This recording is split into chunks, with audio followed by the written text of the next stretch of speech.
This is quite literally a dream come true moment, and I'm going to show you my reaction walking into this ground and watching England at the World Cup in America. What is going on?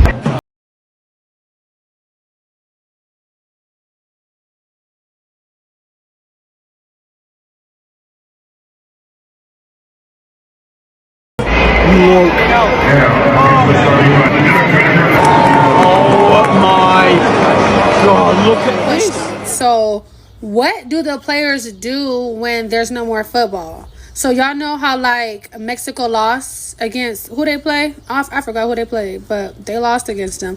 So like, what do they do? You know, because I'm pretty sure they don't have like a 9 to 5. You know, because like the thing is, soccer is like what, once every 4 years. So like within those 4 years until like what, 2030, what do all the soccer players do?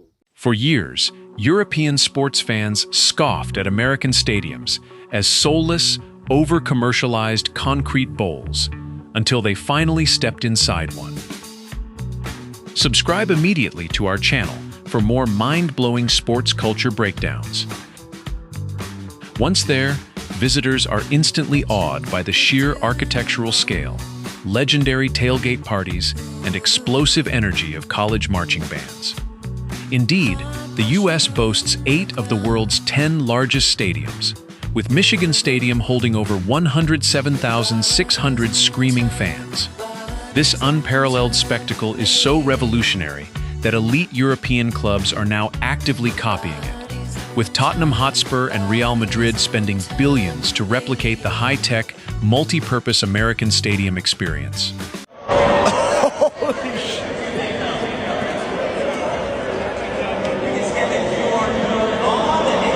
It's not what's happening in America, but then you go there and it is the chillest place in the world.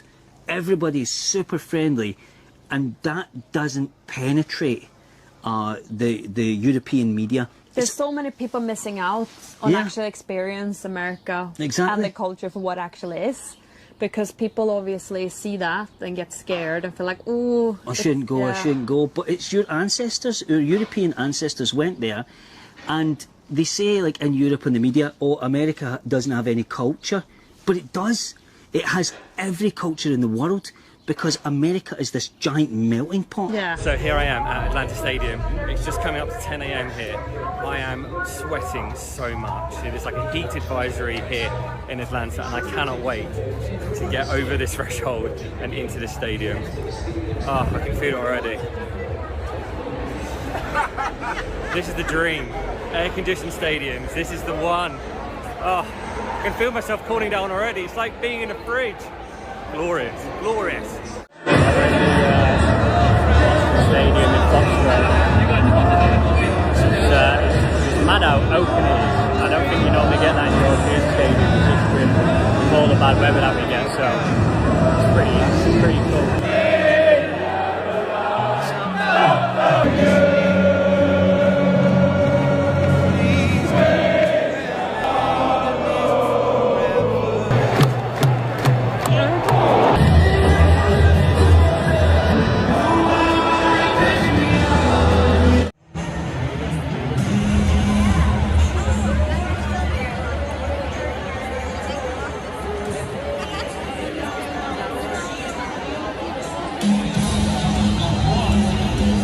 What the fucking hell are these World Cup stadiums? I have been to some of the biggest friggin' dumps in English and Irish football. I've been to Glentoran's The Oval, which doesn't have stands behind the goal.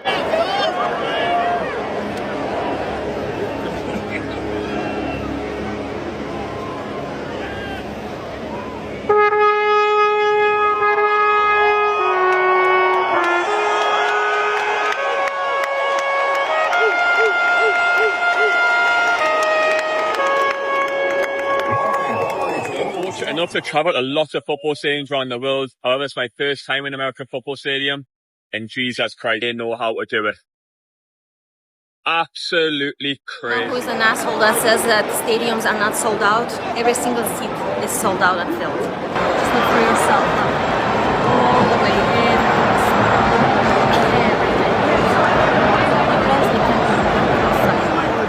America because their football stadiums are so much better than ours. This is the Dallas Stadium and it is absolutely incredible. England's just beating Croatia, but look at the size of this. Welcome to Dallas Stadium!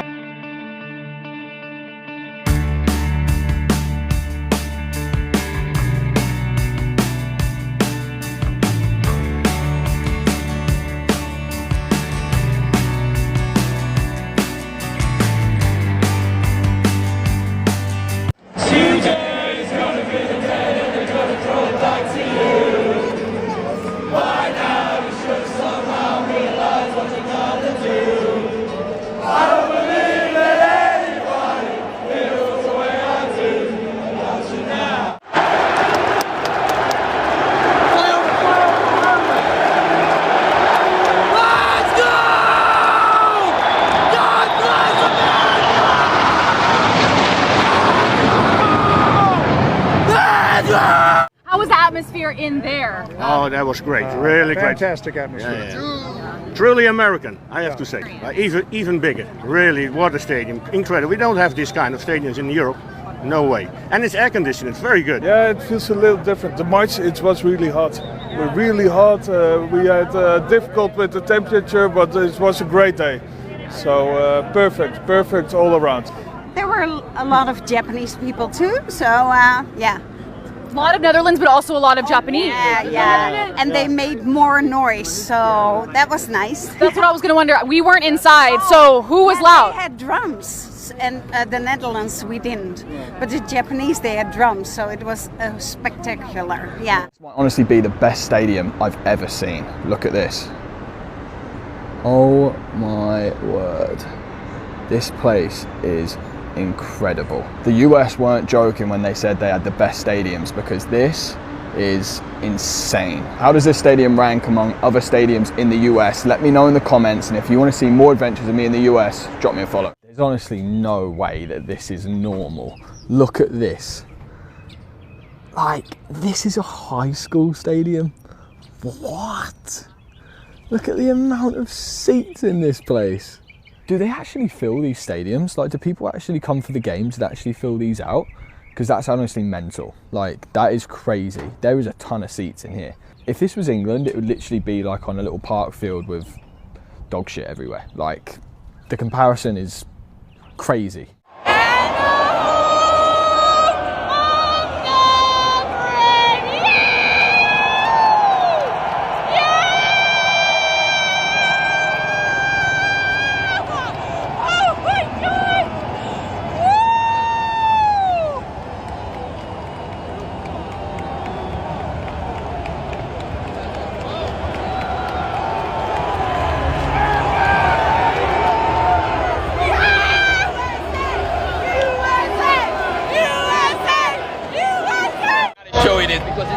Just another door to the entrance, but when you walk in here, look what happens. You're already inside the stadium. It looks like in a freaking shopping mall. Unbelievable. It doesn't look a stadium. It's AC inside. Looks like there's an Apple store and probably a Starbucks there. America, you are doing things different. Oh, wow.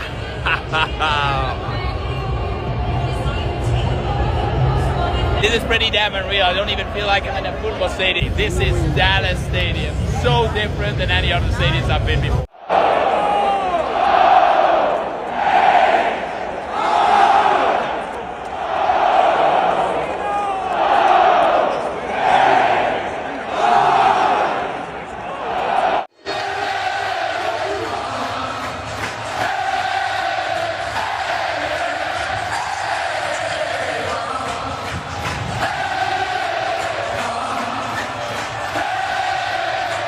World Cup is here.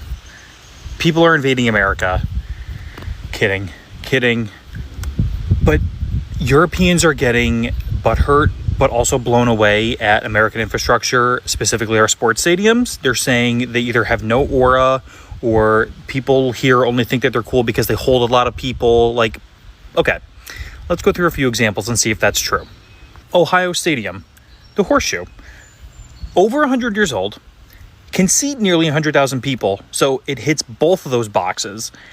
This has no aura. I'll even go to their rivals, the Big House, Michigan. Over 100,000 people it could seat, over 100 years old. This has no aura.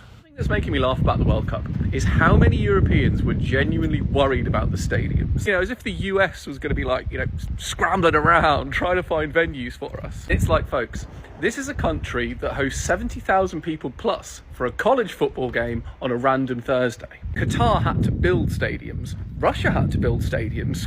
But the US just looked around and went, will any of our current billion-dollar cathedrals do? And it turns out they will. Because here's the thing. You can argue that the US doesn't have, you know, soccer optimized infrastructure, but it does have infrastructure.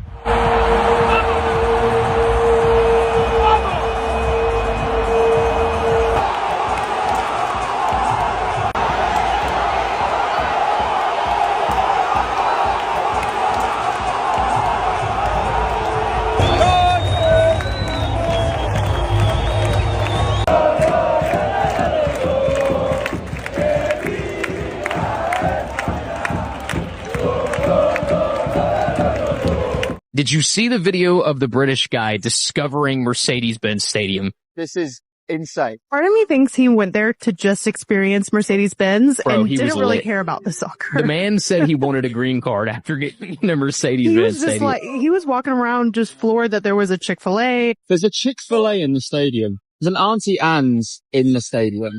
What?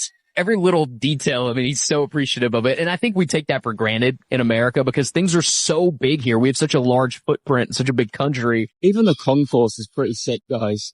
How much space there's here. He was blown away by the concourse. And I feel like on Sundays when I was going to the Falcons games, I was just annoyed because I wanted to get up to the press box. And I was like, wow, this man is just taking it all in. It puts things into perspective. We take it for granted. And it is, Mercedes-Benz Stadium is like, just objectively speaking, I've been to a lot of different stadiums, one of the best in the country. What if they would have opened up the dome? I feel like his mind would have been completely blown in the TikTok. If they watched, especially if you watched it open up. Yeah. Because a lot of times on, like for NFL Sundays, they'll open it up during pregame. And just being able to like look up and then see that, it's breathtaking. No, it's big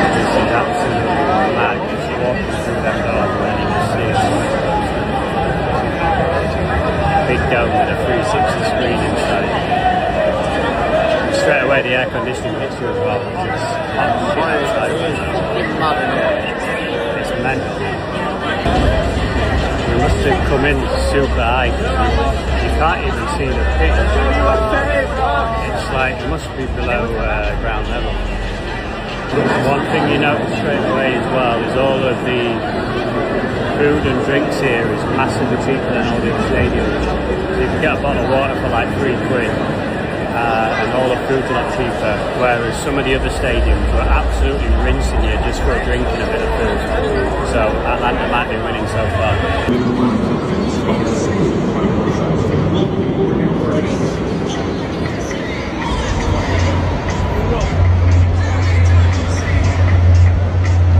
Hi, my name is Chris Chang. I'm the manager of Turf and Grounds for SoFi Stadium. Today I'm going to walk you through what it takes to transform an NFL field to a world-class pitch. Hi, Jason, VP of Facilities and Engineering here at SoFi Stadium. Our main role is to maintain the field, ensuring durability, performance, and safety.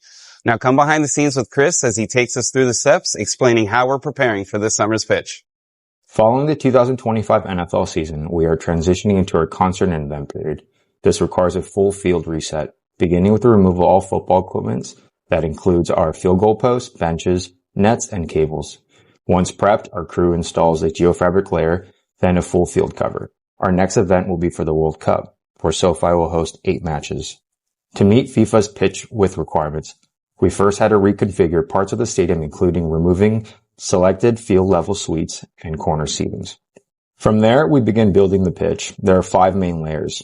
First, an impermeable layer isolates the system from the vent flooring. Next are permavoid layers installed, which acts as a drainage base. On top of that, a non-woven geotextile fabric goes down. This will allow water to filter through, where we'll be regulated using our sub-air system. Then we install the root zone. It will be about 6.5 inches of sand that will be integrated with an irrigation system. Finally, the playing surface. This will be a blend of Kentucky bluegrass and perennial ryegrass, all grown in a Hero hybrid turf. What you are seeing now is the final grade of the sand before the sod is installed on May 13th. After installation, the pitch remains in place for about 60 days. During that time, our team works around the clock maintaining the surface. We will utilize SGL grow lights to replicate sunlight that will help drive the plant to grow, along with cultural practices like drag brushing, mowing, aerating, verticutting, following a detailed fertility program. At every step, our goal is to create the best possible growing environment inside the stadium while delivering a world-class pitch. Tell me if this is a hot take, but I think that college football stadiums in America are pound for pound way better than European football stadiums. And I'm not trying to slate European football stadiums because we have got some insane ones over here, but just take a look at some of these American college football stadiums and tell me that I'm wrong. And we'll start with the Notre Dame Stadium, home of the Notre Dame Fighting Irish in Notre Dame, Indiana. And if you don't know about the Notre Dame Stadium, from the pictures you're probably thinking that must hold what, like 40, 50,000 people? Nope, the Notre Dame Stadium holds 80,000 people. And just look how beautiful it is. We don't make stadiums like this in the world anymore. You've got this lovely old school bowl shape wrapping around the stadium. Then you've got these beautiful exterior buildings on the outside. Just look how amazing these light stoned exteriors are. It's absolutely beautiful. And I get that it's not part of the stadium, but the reason why college football stadiums go so hard is because you can see the campus in the background. And just look at it. Notre Dame's campus looks absolutely stunning. And if you didn't know already, Notre Dame is a Catholic university, so they've got this massive Jesus overlooking the stadium. Like, imagine scoring a touchdown to win the game. You look up and you just see Jesus. Amen, innit? I'm going to give the Notre Dame Stadium an easy 9.5 out of 10. Next, let's head over to Seattle, Washington to check out Husky Stadium, the home of the Washington Huskies. Bro, they built a stadium on the lake. Do you know how insane this is? I absolutely love the fact that they don't have a stand on this side. They've just got these two big stands either side. So if you're sitting here, you can probably see the lake. And while the inside isn't the most exciting, you kind of have these two main stands on either side. It is just a beautiful ground overall. But we need to go back to this lake because just look at the view of the stadium from the lake and vice versa. And if you know anything about American sports, you'll know that they love to tailgate. And where do you think they tailgate at the Husky Stadium? That's right, on the lake. I'm not joking, man. These guys pull up in their boats and their yachts and they have what they call a sailgate. And this is why I have to give the stadiums to the Americans, because they just do it differently. They always have to take it further. I mean, just look at that, man. It is absolutely gorgeous. Husky Stadium, easy 10 out of 10. By the way, this place, it holds 70,000 people. Next, we have got to take a look at my favorite stadium, the Rose Bowl in Pasadena, California, home of UCLA. Now, being the home of UCLA doesn't really matter because the Rose Bowl always hosts one of the national playoff games. And this stadium isn't for everyone, but if you are one of those people that loves these bowl-like stadiums that we used to see in Europe and South America and now America, then you will love this place. It's just gorgeous. It wraps all the way around. It digs into the ground, so you've got this lovely silhouette and this bowl-like shape. And then just look at the view from the ground. Because the stadium is so flat, you could just see right over it. And because you are actually down into the ground, you get these beautiful views of the mountain. And one thing I have to admit that's slightly cool and screams to the little boy inside of me that used to love planes is how they fly over this military jet before the Rose Bowl playoff game. It's just pretty incredible, to be honest. I mean, here's another one. Like, how can you just not get gassed over that? And again, the Rose Bowl is getting an easy 10 out of 10. By the way, the Rose Bowl holds 90,000 people. It doesn't look like it, right? And last but obviously not least, we need to head over to Baton Rouge, Louisiana to check out Death Valley, the home of the LSU Tigers. The fact that it's called Death Valley is not the craziest part about this stadium. The craziest part is that it holds 102,000 people. To put into perspective how big that is, you could combine the capacity from Old Trafford and Stamford Bridge and you'd only just beat it by a few thousand. But the actual stadium itself is gorgeous. This is an old photo, by the way. They did add on to the stand. But it's big, it's tall, it's scary, and it just looks incredible at night. And one really niche thing that I like about Tiger Stadium is how the hash marks go in 5-yard bursts, not 10-yard bursts. And then you've got this lovely exterior wrapping around the stadium, and just look at the video boards that run on the interior of the stadium as well. It is absolute pinnacle college football. And so very easily, Tiger Stadium is also going to be getting a 10 out of 10. Hell, do you know what? I'm going to give it a 15 out of 10. Why not? But those are 4 beautiful college football stadiums, and I hope now you realize that college football stadiums are so underrated. Now, I did do a series before where I went through college football stadiums by conference, but this time I just want you guys to comment down below what stadiums you want to see in each video. So let me know down below where I should go next, and if you did enjoy this video, then all you need to do is give it a like, drop a comment, a repost, but most importantly, give me a follow. A German football journalist writing for Kicker, one of the most respected football publications in Europe, walked into SoFi Stadium in Los Angeles during the 2026 FIFA World Cup, looked around, and posted one word to his followers: unbelievable. One word from a guy who spent 6 months telling his audience that American stadiums were not ready for the World Cup. 6 months of articles, podcasts, YouTube videos, all pushing the same line: America has no business hosting football's biggest tournament. And then he walked through the doors of SoFi and all he could manage was unbelievable. Because it wasn't just SoFi, it was every single venue from MetLife in New Jersey to AT&T Stadium in Dallas, and European journalists, fans, and football purists who flew over ready to cringe walked away with their jaws on the floor. The story of how that happened, how the most doubted host nation in World Cup history completely flipped the narrative on every single critic, starts way before a ball was kicked. And later, I'll even show you the exact moment the loudest critics started walking their words back publicly. But first, you need to understand just how brutal the buildup actually was. Because it wasn't mild skepticism, it was full-blown ridicule, and it came from a lot of directions. Now, European football fans have spent decades looking at American sports culture and not quite getting it, and honestly, there's context for that. For a long time, soccer in the US was a kid's sport, Saturday morning games, orange slices at halftime, nothing that suggested this country had any serious relationship with the game. The sport never cracked the American mainstream the same way it did everywhere else, and Europe noticed. And here's the thing people kept forgetting. America had already done this. The 1994 World Cup, hosted across the United States, set attendance records that stood for decades. That tournament happened. It worked. But somewhere in the 20 years between then and now, that fact got buried under the cultural narrative that America simply didn't care about football. So when FIFA announced the 2026 World Cup would span the US, Canada, and Mexico, a loud portion of European football ran with the same reaction: pure disbelief. Comment sections went off.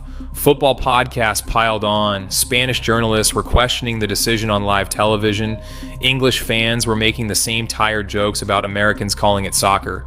The consensus was clear. This was a money grab. FIFA had handed the tournament to a country that didn't genuinely care about the sport, and the game itself was going to suffer for it.